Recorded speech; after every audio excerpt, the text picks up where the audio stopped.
Prelude quakes in the clouded 17 warning. Before the monster tearing of the Midwest was loosed in its full violence, the servant was shown lesser blows appointed as preludes. Not random tremors, but warnings measured out ahead of the greater breach. He first recognized a 6.7 Richter earthquake for Chicago, a warning tremor coming about 13 days before the main blow. It was shown as mercy before devastation, the land speaking in advance so that none could later say they had not been warned.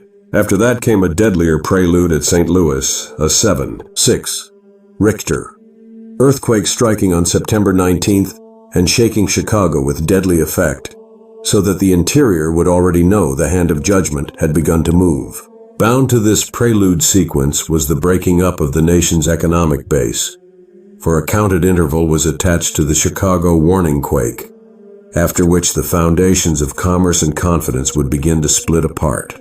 Thus the earth shaking and the financial shaking were shown moving together, each warning of the other, until the nation entered the full season of collapse. When the burden of the Chicago vision lifted for a moment, he asked the Lord when such a disaster would come.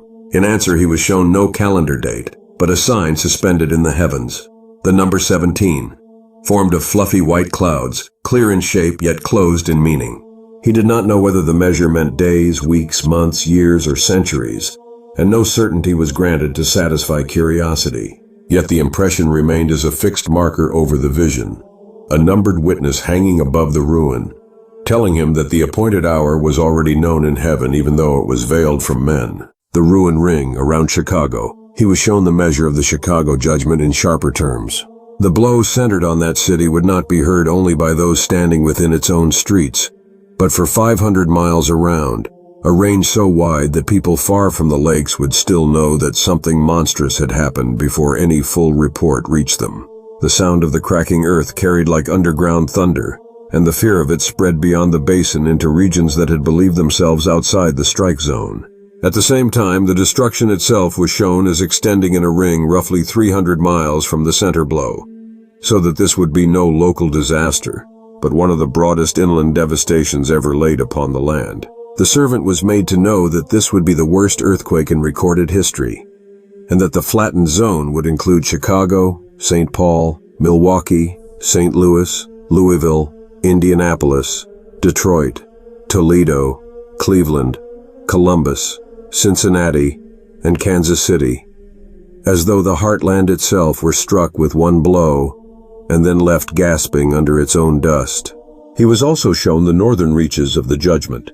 Southern Ontario and parts of southwestern Quebec would be overwhelmed by the Great Lakes as the waters backwashed and then returned in force. Thus the breaking was not only American in reach, but a basin-wide convulsion of the inland waters and the cities built around them.